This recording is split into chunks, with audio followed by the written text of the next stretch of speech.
Alright, hello and welcome back to another episode of MC Airsoft. My name is Mark, and today we're going to be talking about gun classifications for Airsoft. Right, so first of all, what do I mean by that? It's what do you call that, right? Takes 5.56 style magazine, Stanton style magazine, whatever you want to call it. But it's clearly not the same as this, right? It's not built internally the same. It's not built externally the same. So if this is I'm going to call it an assault rifle. Okay, I get that in the gun community, that's a not terribly popular term with all the laws and stuff like that, but it does fit kind of the military definition of assault rifle, being that it is a moderate caliber, it's 6mm, but replicating 5.56, and it does have a fun switch. It goes full auto. So even though it's airsoft and legally is depending on where you live, would it be an assault rifle? I mean, if it was real, yes, because it would be full auto. Although maybe that's a machine gun. So putting the real world aside, I'm going to be calling it assault rifles to designate the difference between rifle, and rifle. Okay, just make life a little bit easier. But they're clearly not the same. Assault rifle, or rifleman's rifle, whatever you want to call it, something else. DMR, maybe. SPR, definitely. Okay, well, it's not really a special purpose receiver, so let's talk about that a bit. So first things first, I'm not going to be talking about Speedsoft, okay? Honestly, I don't know enough about it, and those guys, they're doing them, I'm sure they know enough about it to figure it out, okay? So I'm not really talking Speedsoft. Not really talking open play either, because while there might be different rules for, sniper rifles, okay, there might not be different rules for DMRs, there might not be different rules for LMGs, for SMGs, for pistols, for whatever, okay? So, it's not really applicable. Now, if your field that you play at mimics milsim rules a little closer, then maybe. Okay, maybe. It's hard to say without reviewing all the rules. So what we're going to be talking about more is we're going to be talking about game balance, game theory, spirit of the rules, kind of, and I'm going to be referencing milsim primarily, and when I reference milsim, mostly the big three I'm going to be talking about are going to be American milsim, Lion Claws, and milsim West, mostly because they put their rules online and I've been reading them. So those are the rule sets that I'm mostly familiar with. I've only so far attended one Lion Claws event, although by the time this video goes up, I'll have gone to 2. Plan is to attend Copperhead 2022, 7 or 8, whichever number they're on. And there is some plans to attend milsim West in the future, but for right now, that's my basis. In addition to that, like I said, I've reviewed their rules online because they're easy to find online. So when I talk about milsim, those are the ones I'm talking about. I get that varies depending on where you are, what you're doing, what events you're attending, the company hosting, and all of that stuff. So with that being said, that's kind of the realm in which we're talking today. And we're going to start off with an easy one. What's a pistol? Okay. Now, realistically, most people will think of something like one of these.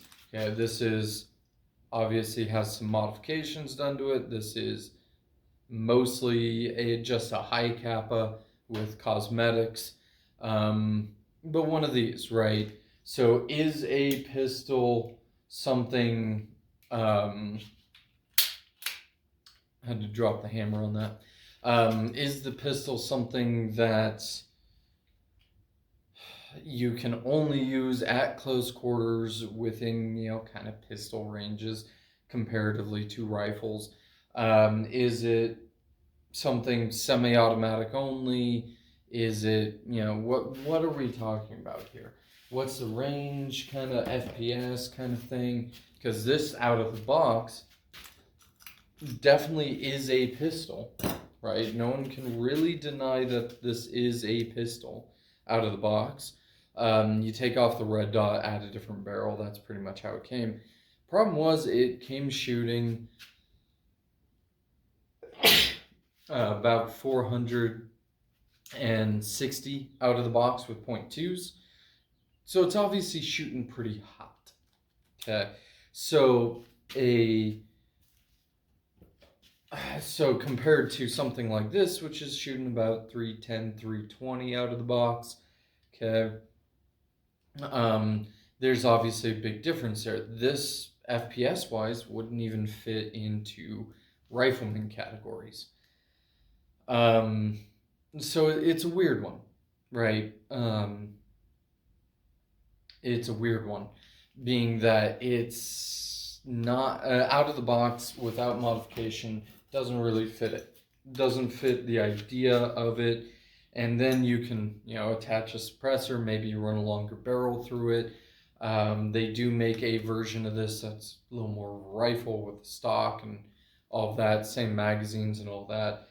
But in addition to that, it also, the real counterpart only takes a 22 caliber magazine or 22 caliber bullet.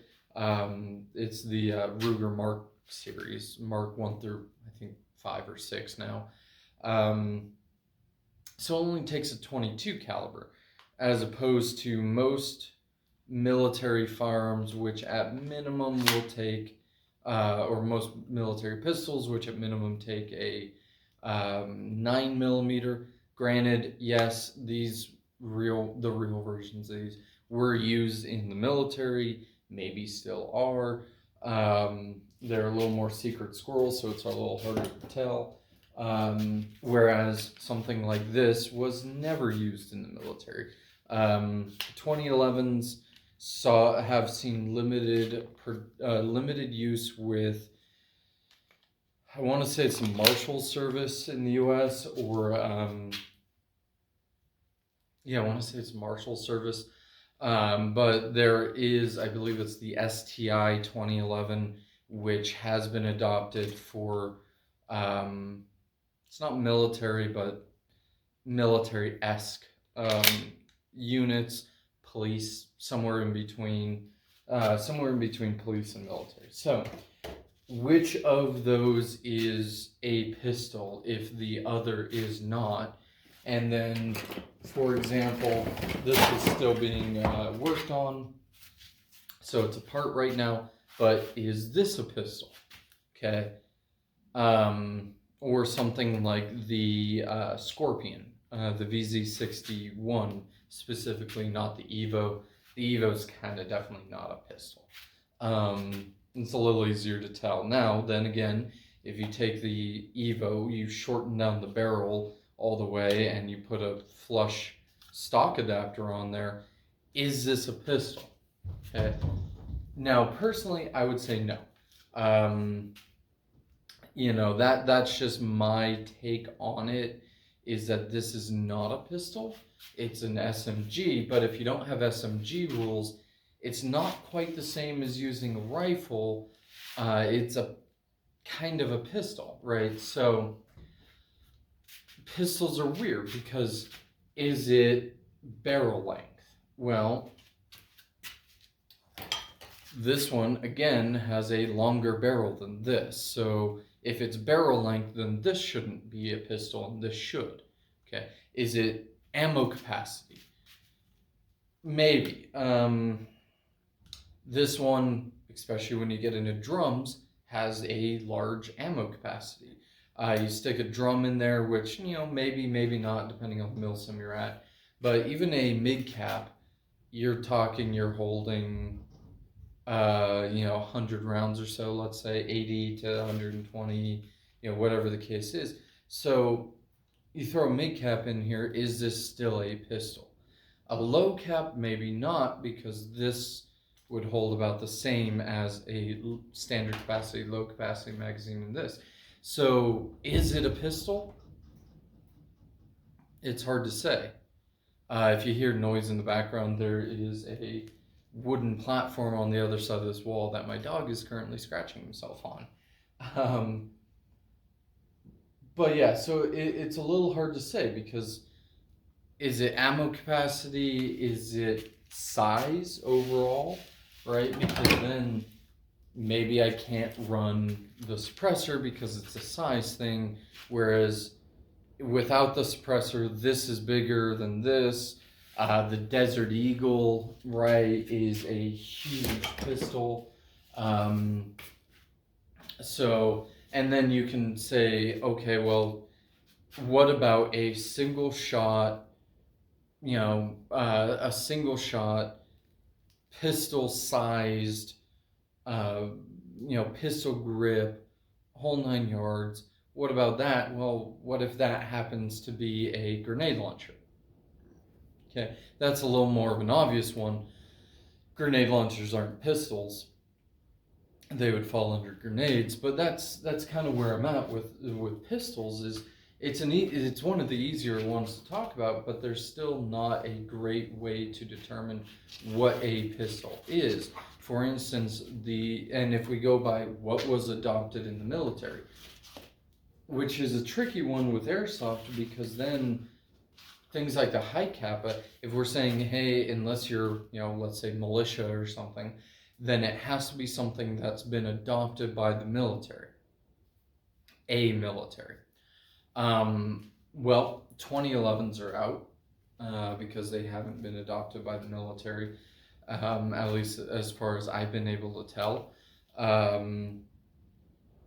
You could say revolvers are in, but most of the ones that are available on the airsoft market are not things that have been adopted by militaries over the years.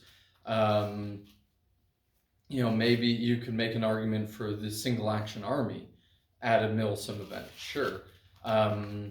There are, at least when I was in, there were a couple revolvers, or at least one revolver issued to the Marine Corps, but it was only for the competition shooters. So it's a weird one, right? And so, but then again, there are pistols like the VZ61, which have been adopted by militaries worldwide. And you can break it down even further, and you can say NATO.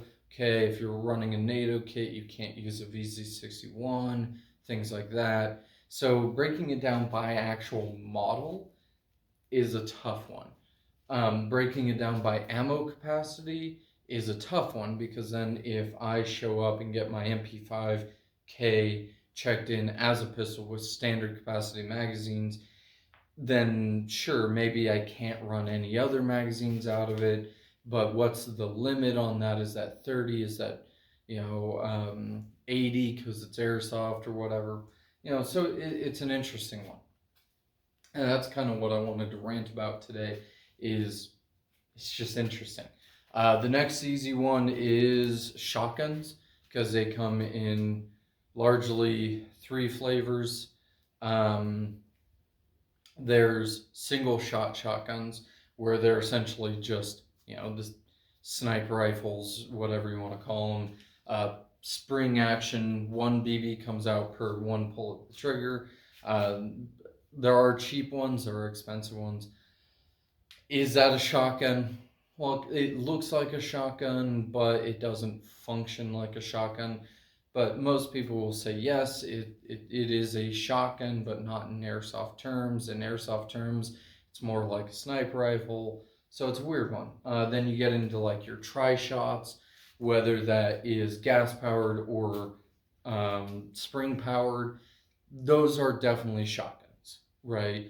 Most of them are patterned off of real shotguns in one sort or fashion, and they shoot more than one projectile at a relatively low FPS. Okay, those are shotguns. We can mostly agree on that. The single shot ones, if they pattern after a real one, but just happen to shoot one round, you can still call them shotguns. The full auto ones are a little tricky because they haven't really been adopted by any militaries, especially like the AA-12, and they're full auto, but they're still shotguns. And as long as they fall in the FPS limits, should those be allowed? Should they not be allowed?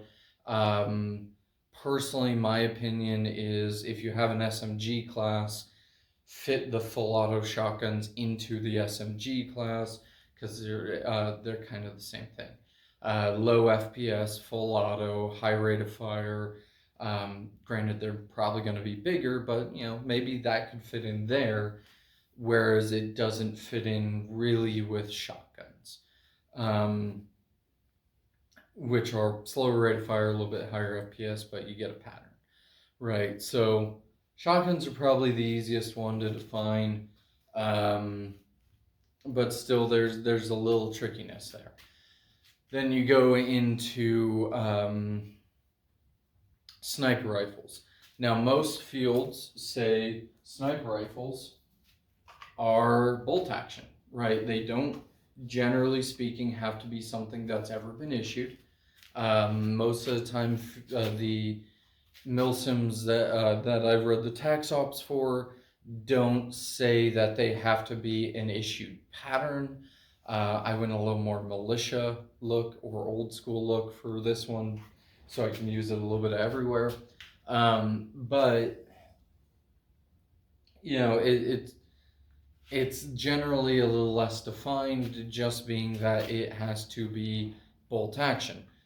But the thing is, if I put an HPA kit in here, is it still really bolt action? Because a lot of those, you can get the ones with solenoids in them now, which essentially would make this semi-automatic, at least.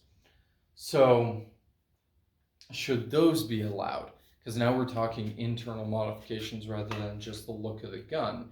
My opinion is no, because it breaks the spirit of the rules. Like I mentioned earlier, the spirit is kind of what's important in my mind in milsim, not so much how it actually functions other than safety and game balancing rules, because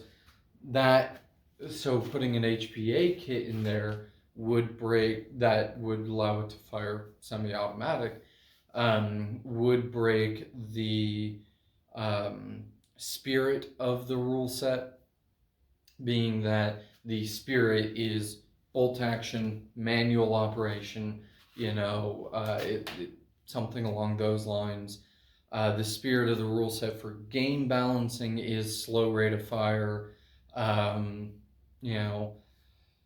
So, being that we're looking for slow rate of fire, we're looking for bolt action, manual operation. Okay, leaving it spring makes more sense. Maybe HPA, but you actually still have to rack it, so no solenoid. Okay, so that kind of makes sense. But that is not an issued rifle. Now, you can say that back in Vietnam, there was a very similar issued rifle. The difference is in mostly the barrel. The Remington 700 was issued. Theoretically, it could have had a bull barrel. Okay, sure, why not? And beyond like 20 feet, no one tells that it's fluted, and no one could probably tell that it's fluted anyway, especially with camo paint job. But so you see that can be a little fuzzy depending on the internal upgrades. Okay, and then also on top of that, if you have a bolt action sniper rifle that's shooting under 400 FPS in the United States, is that now a sniper rifle because it's bolt action, or is it a rifleman's rifle or assault rifle or whatever because it's under 400 FPS? So it's a little wonky, but that one's mostly due to the internal upgrades you can do to it. Now rifles are a little weird as well, because it's mostly about how the gun performs, right? Now I could take this one, replace the old spring in there so it's shooting under 400 FPS, and then functionally by the rule set these would be the same guns, even though this one is much more accurate, shoots further, is semi-locked right now, doesn't really matter, and is a much bigger gun versus something like this, which is a much smaller package, especially without the can on there, right? Or any kind of other can on there. Okay, much smaller package. Is it really this is a little bit more of an assault rifle, even though somewhere my threading is loose, but I'll stop fiddling with that. So it can go full auto. It can. It is under 400 FPS. Okay, does this mean that this is the same as an AK? No. Honestly, a lot of AKs tend to shoot a little bit better than this does. So because longer barrel, longer range, better hop-ups out of the box, or at least the SEMA one I have has a better hop-up out of the box. I lied when I said I wasn't going to be fiddling with this anymore. And then, you have to think, do you want it set up so it has to be something that was issued, so that would rule out, frankly, nothing off the top of my head for Airsoft. But if it's, issued for NATO, let's say, are you going to allow NATO to use something like, let's say, I'm trying to think of something, the Tabuk, right, which is a pattern of AK made in Iraq, or at least it was made in Iraq, but technically we are allies with the current Iraqi government, to my knowledge. So is that something you would allow for NATO? In addition to that, I fired AKs when I was in the Marine Corps. You can use them if you're, super special forces, whatever. There are AKs in U.S. arsenal. I imagine there are some probably, some smaller countries using AKs that are NATO, or at least NATO aligned. Okay, so could I use an AK on NATO? Maybe, right? Because with riflemen, it is more about what the FPS is, and mag capacity, right? So you wouldn't say allow a drum into this, okay? Now, maybe certain events would, but realistically, you wouldn't allow drums in this. I do have a coupled mag for this, but probably not drums, right? It's about ammo capacity and about your FPS. Now, you get into guns like the FAL, which are not really used anymore in militaries. Maybe smaller militaries are still using them, but most countries have moved away from them, or at least the bigger countries. The FAL, though, shoots a bigger caliber, like most DMRs in Airsoft, shooting a 308 or 7.62 by 51. 51. So it's a bigger caliber. Generally, they're bigger, although you can get smaller versions of it. So there's some weirdness there. it is a little bit more of a DMR than something like this. So actually we'll talk about this in 1 second. So you get some weirdness there with bigger bore rifles, battle rifles, if you will, that shoot larger caliber rounds, but then again is something like the 9mm AK, can't remember the name of it. Is that also a assault rifle, or is it a submachine gun because the caliber? It's wonky, right? Then you get into specialty weapons. Right now, last I read, Spetsnaz, so Russia, was issuing the 416 to special forces. So the 416, the HK 416, is one of the better examples of a weird gun, right? For rule wise. So is it used by NATO? Yes. Is it used by the US? Yes. For special forces and kind of not for special forces. Is it a possible SPR kind of thing like this? Yes.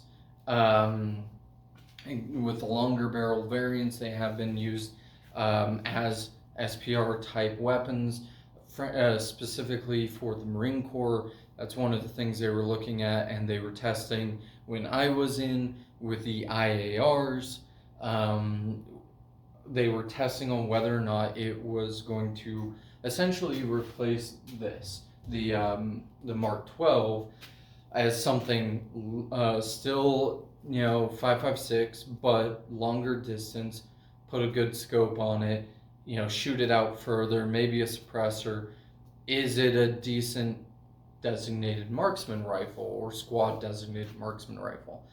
And the answer was yes. I don't know whatever came from that, of whether or not it actually got issued, but the answer was yes. It was suitable as a DMR. Okay. And it did get used as a DMR, at least tested, to my knowledge. But so that's still a 416. Now, granted, it's an IAR, but it's still a variant of the 416. That would be like saying you can't use the short-barreled 416 because we're only allowing the medium-length 416. But then you take the same IAR, although the Marine Corps did not adopt drum magazines, HK did offer them. Maybe in special forces, if they picked it up, they used them. I don't know. But the IAR could fit into a DMR role with a shorter barrel. It's essentially back to being a 416, at least in airsoft terms. So it could be a rifleman rifle, or you put a drum mag on it, longer, the same IAR length barrel, and of course the correct stock, if that matters really, but then it's an LMG. And now I've gotten a little bit of pushback on that, but that is an LMG.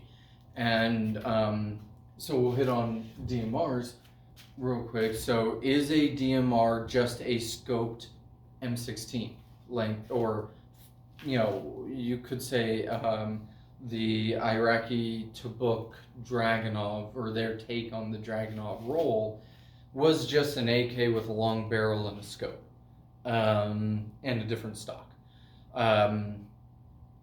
Is that a DMR, right? Because it's using an AK round, which most milsims say, no, that's not a DMR. But this and the Iraqi Tabuk Dragunov, which I worked on one of those when I was in the Marine Corps, so I know a little bit about them. Which one is a DMR? Are they both DMRs? That's a question, right? That is definitely a question. So is a DMR a larger caliber, something like 308 or 7.62 by 54R, like a Dragunov?